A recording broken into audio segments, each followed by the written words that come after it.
All aboard. The Carolina Outdoors is now in session. We're glad that you are on this train. And who is the listener of the Carolina Outdoors? We've documented them up and down the eastern seaboard with our media partner, WBT Radio, as we broadcast from Canada to Cuba, Miami to Maine, early on a Saturday morning before the sun rises. Listeners that are listening to us from One Julian Price Place, where the Carolina Outdoors emanates from, are people waking up early. Some are going to work, some people are at work, and some are hearing the call of the outdoors and the adventures that are out there. I'm your host, Bill Barty. We're glad that you are joining us, and we've got a few things to talk about from sponsor Jesse Brown's in regards to upcoming outdoor events. The stream safety and fly fishing conversation with Greg Murphy, that's going to be at Jesse Brown's on October 9th. We'll meet up at 6 o'clock there on that Thursday evening. If you missed Greg's interview, of course, he's a former EMT and Charlotte firefighter specializing in rescue, swiftwater rescue. Will be there on hand to talk about his brand new book of the same name, Stream Safety and Fly Fishing. So we'll see you there Thursday, October 9th. And for those of you interested in the sport of fly fishing, of course, we're going to be talking about that sport a little bit later on in this program. But Jesse Brown's has a fly fishing workshop that is going on October 16th. That's the classroom time.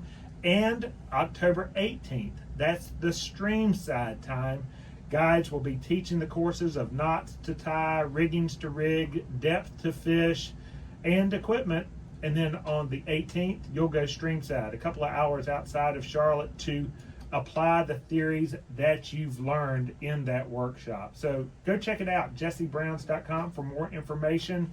We'll be talking about all of those things. It's an exciting time in the Carolinas because delayed harvest waters are beginning to be stocked. If you don't know what delayed harvest is, it is really subsidizing from the state of North Carolina, where they put trout, brooks, rainbows, and brown trout in our North Carolina streams, primarily western North Carolina streams, in streams that may not normally hold these fish through the entire year. The rules are, though, catch and release only from the 1st of October through the first Saturday in June. So it's a great time as the Carolina outdoor fall wakes up. Oftentimes we talk about fly fishing and the healing effects that it has on people. It is well documented from anglers that we need a break. We need to focus on the skills at hand, wading that water, where the water's flowing fast, where the water's flowing deep, what the fish are seeing, how is my cast, my men, my line management. Welcome everyone to this edition of the Carolina Outdoors. I'm your host, Bill Barty, and as we are with media partner WBT Radio blasting up and down the eastern seaboard early on a Saturday morning, we welcome you aboard. We also welcome people that are joining us via podcast, highlights of the Carolina Outdoors, with over 90,000 downloads and growing. We are glad that you are listening, and hopefully along the way you'll learn a little bit about the outdoor sports that we love. So back to talking about the documented effects of fly fishing and the challenges that it has. We have two ladies in studio, Tango and Kat, that are going to talk about their walk through the sport of fly fishing and how it has landed, if you will, in their life. Susan Lakeman and Kathy Pilotti Lindenberger are friends, fishing buddies, conversationalists, conservationists, students, and advocates in the fly fishing industry. But they're also wise parents and active citizens in this area. We're going to bring them on the program and talk a little bit about their background, their lives, their introduction to fly fishing, and what they have coming forward in the sport. Welcome, ladies. Thank you, Bill. Thanks. It's good good to be here. It's good to have you here. Of course, if you're listening via radio, Susan is sitting on the left hand of your radio dial, while Kathy is on the right hand side of your radio dial. Susan, we're going to jump into your background first, because you're not really from the Carolinas initially. Albuquerque, New Mexico, which is a wonderland of outdoor sports, Were you an outdoors person in Albuquerque? The only outdoors I did in Albuquerque was running, and I took up downhill skiing when I was in my 20s. That didn't last very long. Well, those are two fairly easy sports to do in New Mexico, in the Albuquerque area. But that running thing did put you outdoors in some form or facet, and in fact, you were successful with it. You were a collegiate runner. You went to the University of New Mexico with track. Tell us, what did that sport do for you, at least in the sporting aspects? What was your love of it? Of course, we're going to talk about fly fishing upcoming, but what was it about running that you enjoyed so much? So I actually took up running when I was 6 years old. And I ran age group track, I ran high school, and then I ran in college. And I was a state champ in cross country and track. Just being outside, I loved running in the mountains. I felt free from everything, that I could just escape into my running. So yeah, running was my world. That was my happy place. Now it happens to be fly fishing. And we're going to find out about that. Of course, New Mexico, not to rub it in a little bit, lots of hiking, lots of fishing, anything outdoors is out there in New Mexico. But it's when you got to the Carolinas, you moved to Charlotte area, Charlotte proper. It was a family member. It wasn't your own curiosity. It was a family member who really introduced you to the sport of fly fishing. Can you tell us how that happened? So in 2001, I gave my husband a fly rod for our first wedding anniversary. And he took up fly fishing and was passionate about it. I thought it was the hardest thing to do, so I was not interested. It wasn't until 2018 we were on a family vacation up in Todd, North Carolina, and our youngest son wanted to take up the sport. He wanted to learn. So he and I took a half-day lesson at River Girl, Kelly, up in Todd. And we took a half-day lesson, and we walked away from that, and no pun intended, but I was hooked on fly fishing. So right after that, we came back to Charlotte, and my husband said, well, we need to get you boots and waders. I said, yeah, we do, because we had everything else. So we headed over to Jesse Brown's, and that's where I got my Redington boots and waders. Look, I like your style. That's pretty good. So that introduction was really your husband. Did you creep in on that lesson, those for him, and then you were like, here I come. I'm gonna creep on this lesson, and I love this sport. Well, it was my son and I who took the lesson. My husband and my other son were off doing something else, and just being in the water, the motion of casting, nothing beats a day on the river. Yeah, is that what it is? You haven't mentioned catching fish yet. It's talk to us about the sport, the love, what it is that kind of attracted you. It sounds like immediately. And just so you know, we've talked to people before who have had that same draw to fly fishing. We've had it with people who have a draw to rock climbing. There's some freedom, there's some challenge, there's nature, but it can be external for the participant, but some of it can be internal as well. Did you find that? I did. So for me, fly fishing, I mean, as my husband will say, being in the water beats a day in the office in front of a computer. So just being out in nature, observing the bald eagles flying, the great blue herons, it's therapeutic for me.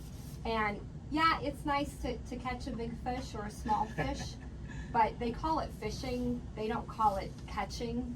Just imagine if we called it, fly catching. that would not be a very enticing sport, fly catching. It's fly Close fishing. your mouth, TJ. Oh, wait. It's just therapeutic for me, and nothing beats it. All my worries go away when I step in the water, and I just focus on my casting and just being present in the water. Well, let's look over to the lady sitting beside you. Kathy Pilotti, Lindenberger. Kathy, your story didn't start in Charlotte either. Actually, you have a really cool story because Kathy was not your initial name. No. Tell us where you were born and in the first years of your life, because it's fascinating. So I was born in upstate New York in Johnson City, New York, which is near Binghamton. And I was born in Dimlick. And then 6 months later, I was adopted and became Kathleen Marie Pilotti. And I lived with the Pilottis in upstate New York until I moved down here. And I am so blessed to have been adopted by that family. Hindsight really is. And you really don't look at them as your adopted parents. Those are your parents. Yeah, I mean, the that's my Pilottis are family. your parents. And we're going to delve into that because that's just a nuance of your the beginnings. But you quickly made it here to the Charlotte area anyway. West Meck High. Yes. That's your graduating high school class of '86 maybe. Yep. So you've been here long enough. You're a Charlottean, although West Meck, that place is way different these days.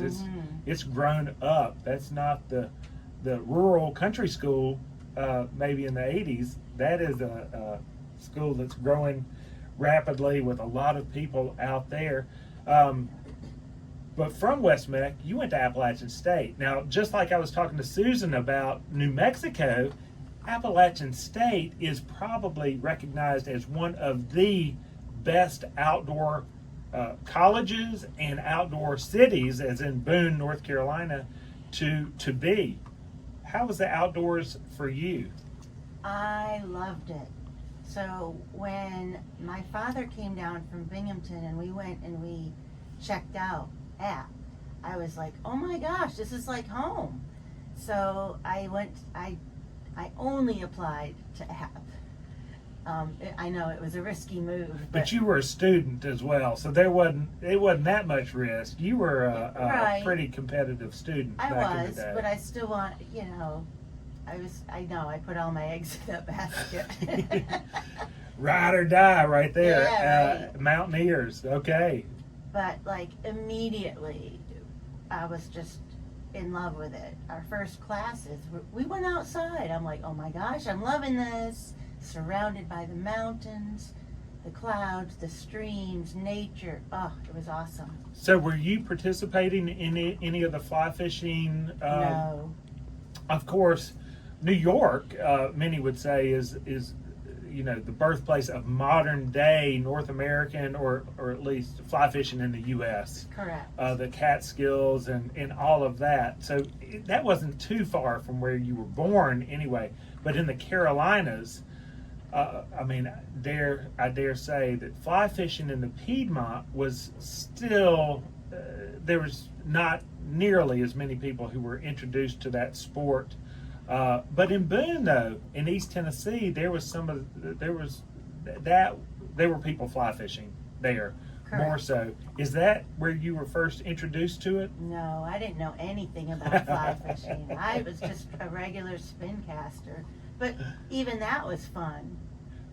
Well, we're going to talk about the difference and maybe what you enjoyed about fly fishing as we move through the conversation. Just for our listeners out there, we've got Susan Lakeman on the left-hand side of your radio dial, Kathy Pilotti Lindenberger on the right-hand side. They are members of a group called Women on the Fly, and they're talking about their past in the sport of fly fishing, but they're also going to talk a little bit about their future in the sport of fly fishing because you all have a team coming up. We don't need to give it all away now because we have a break coming up, but Tango and Kat, you're going into the competition, competitive fly fishing. How did that happen? So, I was diagnosed with stage 2 breast cancer in 2019, and through Women on the Fly, I learned of an organization called Casting Carolinas that takes place twice a year. There's 3-day retreats for women, free of charge. I went to a retreat up at Lake Logan, and it was amazing. Not only do we go through therapy sessions, we also learn how to fly fish.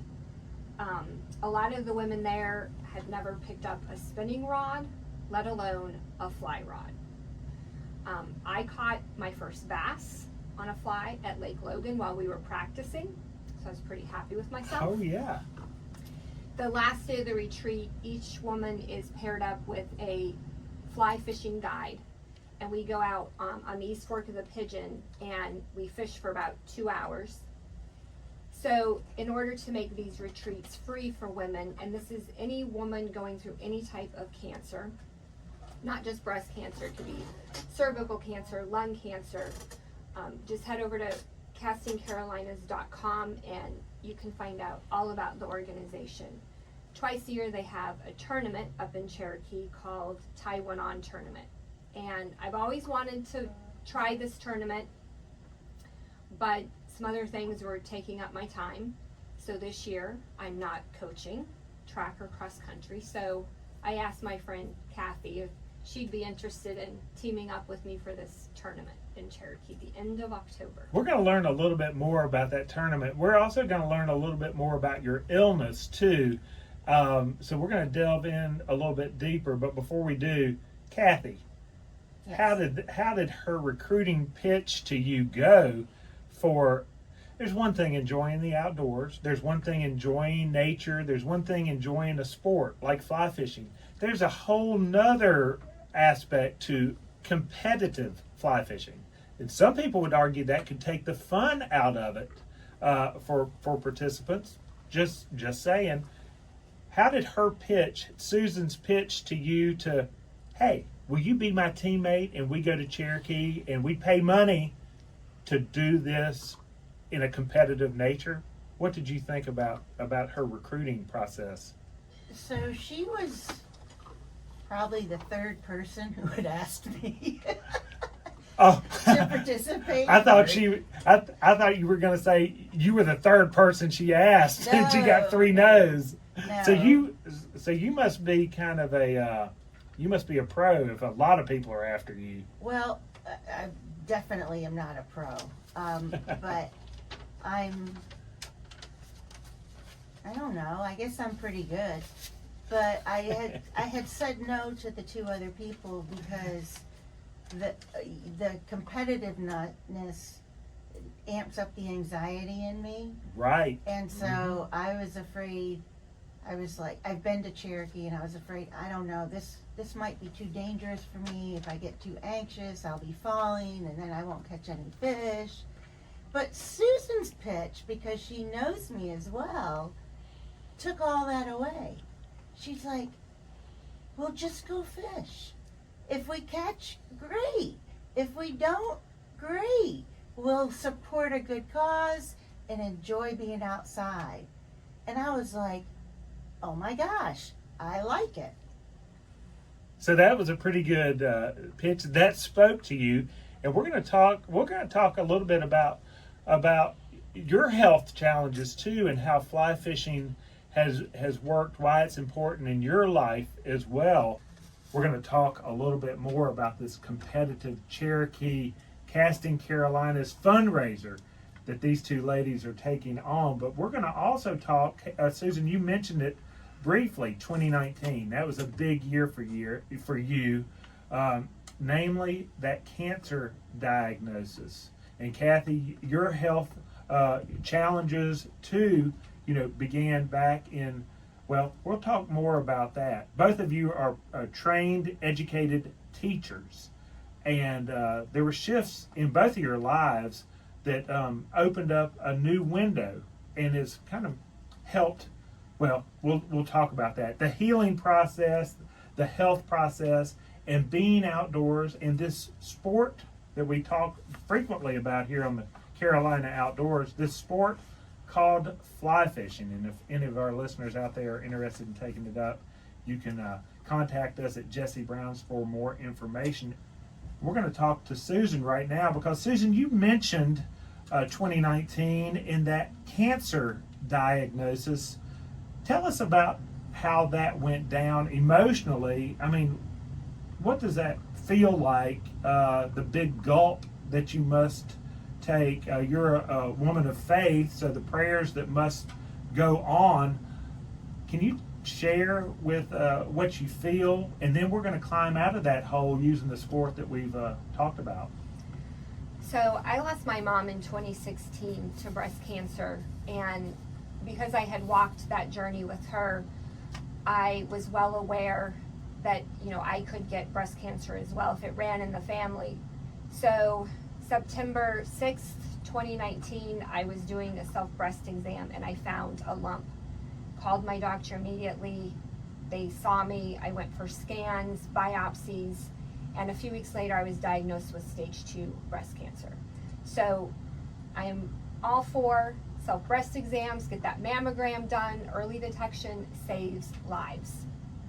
I went through 6 rounds of chemotherapy. I lost my hair. I had surgery in 2020, March, and I had my second surgery July of 2020.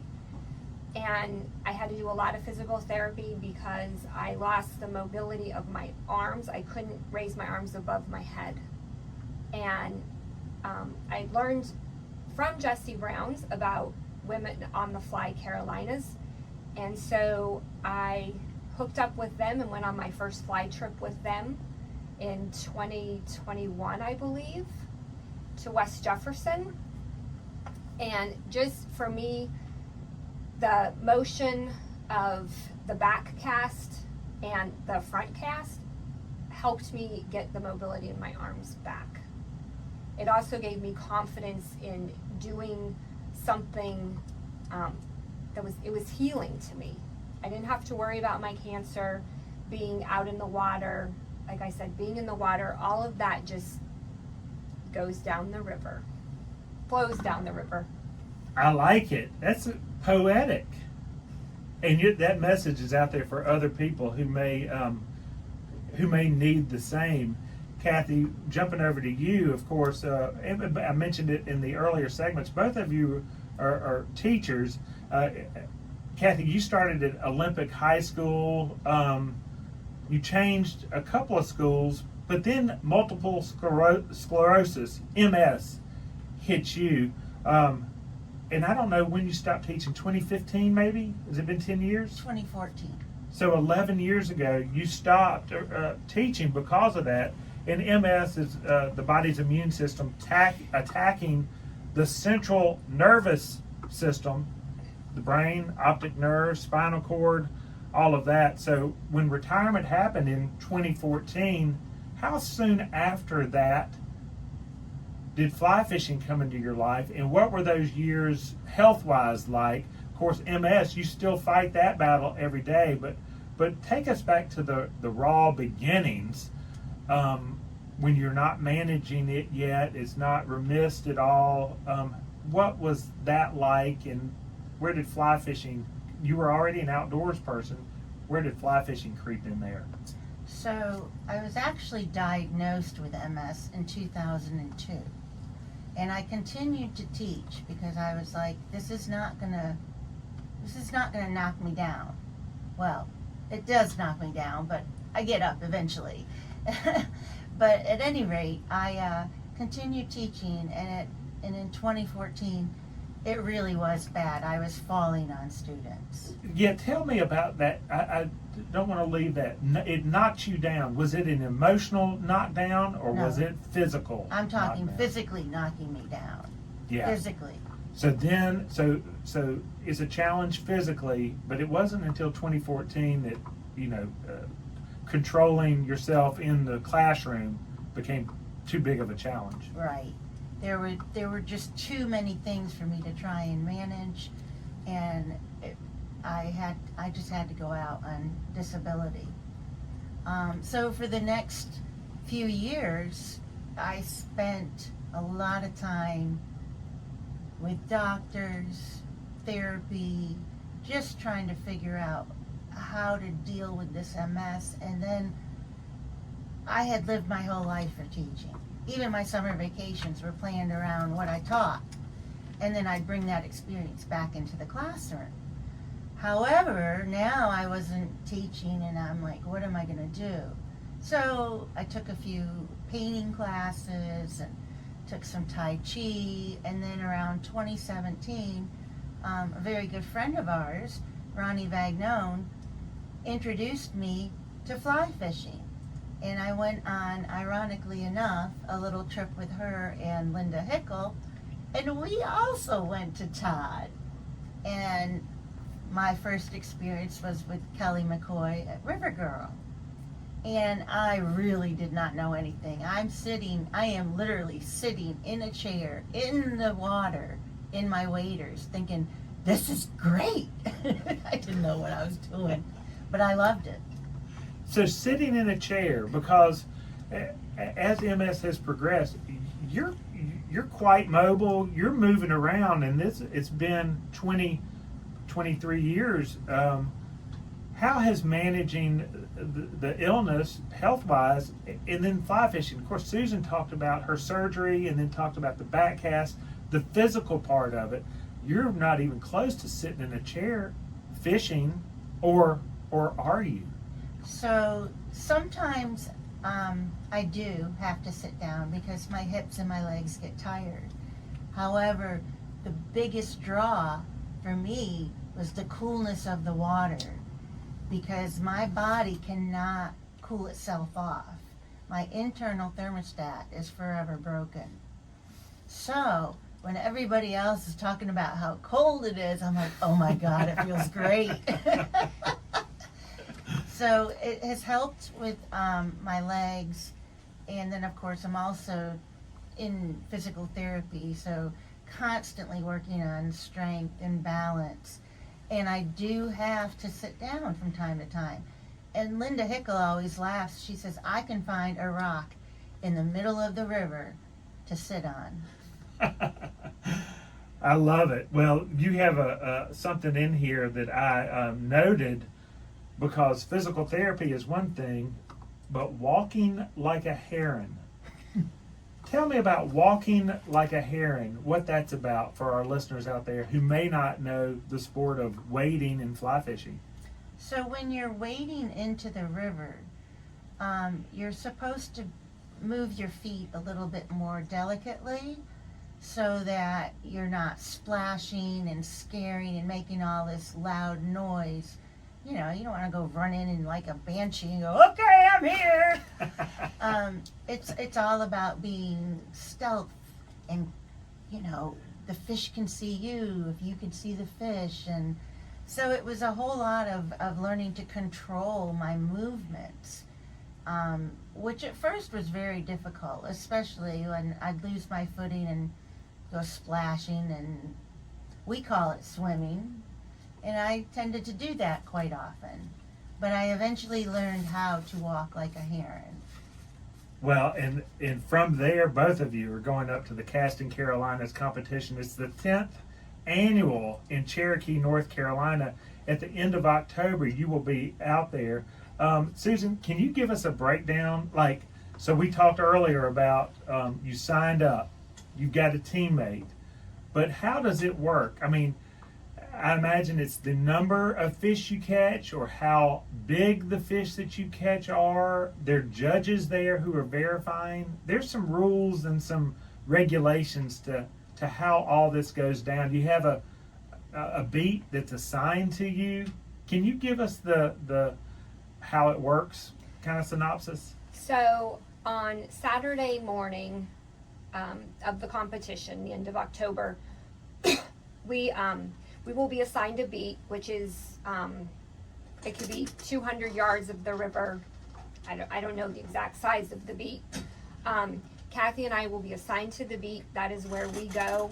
We fish that beat for 2.5 hours. And there will be judges who, when we land a fish, we have, I think, 5 minutes or so to take the hook out of the fish's mouth. The fish gets measured. And it's a total of 5 fish. one fish, if it's bigger, that can cancel out another fish. Ah. So there's lots of these rules that, I mean, I've never fished in a fly fishing competition, so. Well, and for our listeners out there, fly fishing competitions aren't that new. They've been going on for the past 50 years or so, where test and angler skills of fly choice, drift, hooks, set, catch, measure, release. It's grown through Europe, Asia, and of course North America, where competitive fishing occurs. In some of our styles of fishing, like Euro nymphing or Czech nymphing, comes from the Czech national team's style of fishing, that they were catching more fish. The Spanish national team, that's right, these are national teams in different countries that are competitive internationally in this. Now, what we're talking about is a more regional competition for a good cause too, casting Carolinas. But just so our listeners out there know, it's not new, but I want you both to know that I have the rules here, and it says that when they're measuring, you can squeeze the tail of the fish. I think that might get you a little extra measurement out of there. Not to damage. These fish are released, just for our listeners to know, catch and release only. But when they're measuring them, you can squeeze the tail. The team with the greatest total inches is declared the winner. So, have you gone up there scouting? Like when they had the Bass Masters at Lake Wiley, they have a day that you can practice. And of course, golf tournaments, they have practice rounds that you can get out there. Does this tournament have time that you can go out there and kind of make a strategy? Or is the mystery of the beat make it all, we'll just see?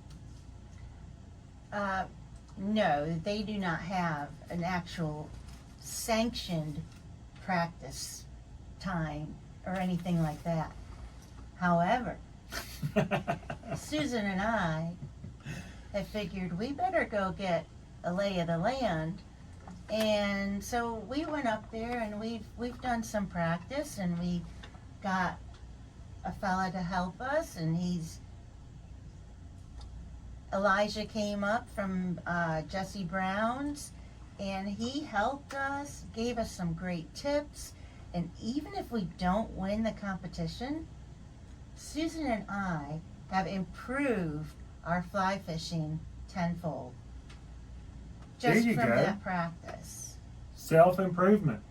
Yep. It's a big part of it. Let me ask you this. Can you help each other? Like if Susan has a fish, can Kathy net it, or do you have a guide?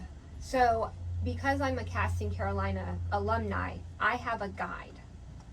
And I have yet to know what the guide can and cannot do. Don't you get disqualified up there. Right. So, so I don't know if the guide can tie my flies on. I'm sure that as we get closer to the competition, we'll learn what the guide can do for me and what he cannot do for me.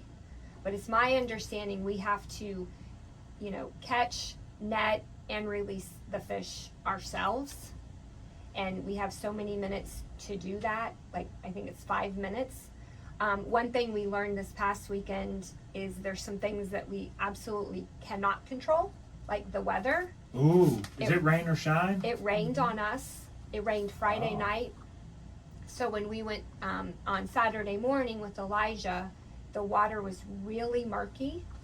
So you have to figure out, what flies you can fish with. Leaves were also falling on the river, and so that made it difficult. I happened to take a dip in the river, so wear your wading belts.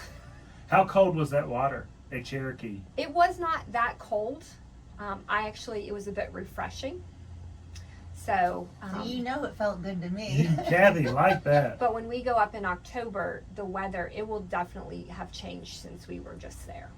Yes, for It'll be a sure. lot colder. Will the leaves be off the trees at that time? I doubt it. The leaves up there now are just starting to change color. Like, you can see some peeking through of colors, but Do you know how many anglers are competing in the competition?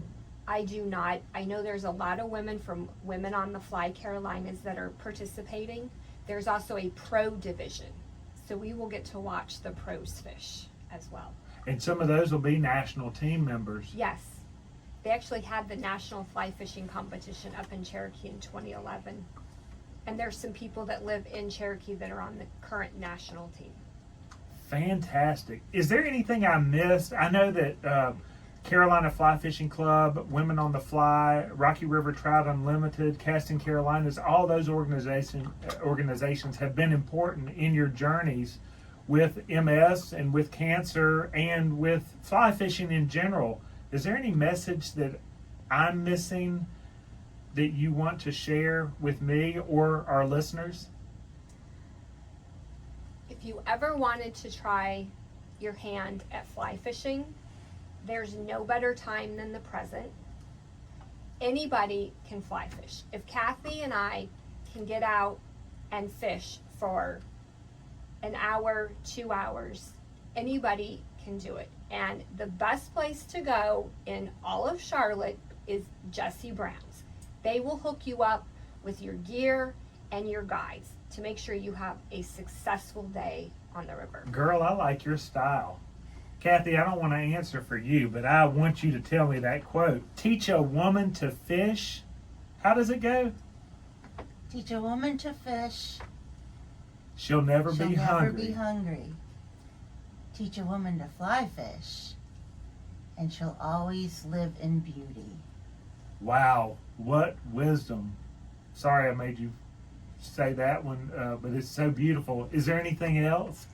Well, since we mentioned the present, the best thing with fly fishing, if you want to escape the everyday life and just get away from it, you can be present when you're fly fishing. You can be present on the water in your life without all the other chaos.